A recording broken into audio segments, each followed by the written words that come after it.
जी अस्सलाम वालेकुम दोस्तों, आप देख रहे हैं बटेर का शिकार। तो ये जो बटेर पकड़ा है माशाल्लाह बहुत मज़ा आया इस बटेर को पकड़ने का। तो वीडियो को पूरा देखना है, इंशाल्लाह एंड तक आप लोगों को बहुत मज़ा आएगा। मैं दावे से कह सकता हूँ ऐसी वीडियो आपने अभी तक किसी भी शिकारी ने वीडियो नहीं बनाई होगी जैसी ये हमने वीडियो बनाई है। तो वीडियो को पूरा देखना, अगर मज़ा ना आया तो फिर कहना, अगर मज़ा ना आए तो आइंदा मेरी वीडियो भी मत देखना। इंशाल्लाह आप लोगों को बहुत मज़ा आएगा। वीडियो को पूरा देखें और इन्जॉय करें। वीडियो अच्छी लगे तो प्लीज़ एक लाइक और कमेंट्स करके ज़रूर बताना। और जिन्होंने अभी तक हमारे चैनल को सब्सक्राइब नहीं किया तो प्लीज़ वो हमारे चैनल को ज़रूर सब्सक्राइब कर लें।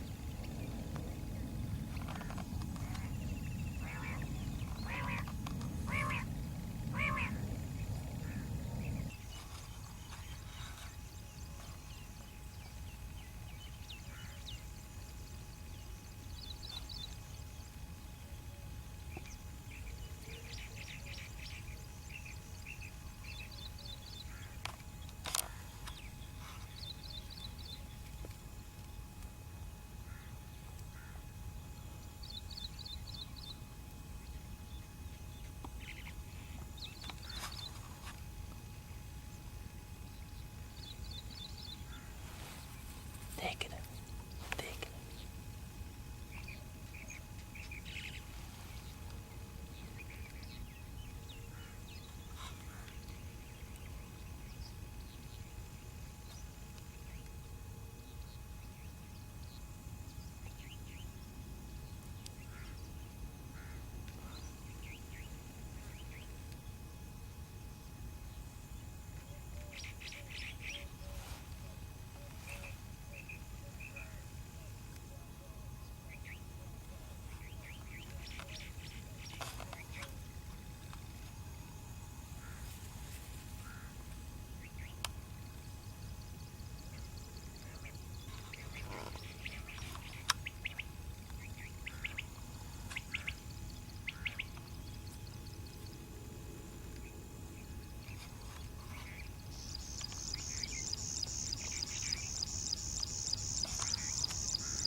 एक एक नहीं भुड़किया, एक नहीं भुड़किया, एक पिछे ही है। ओ यार नहीं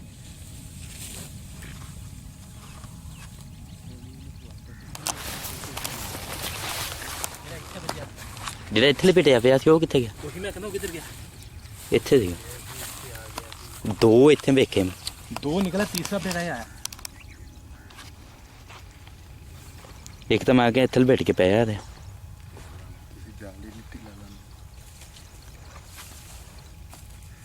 ਦੋ ਬਟੇਰੇ। ਚੱਲ ਤੇ ਕਰ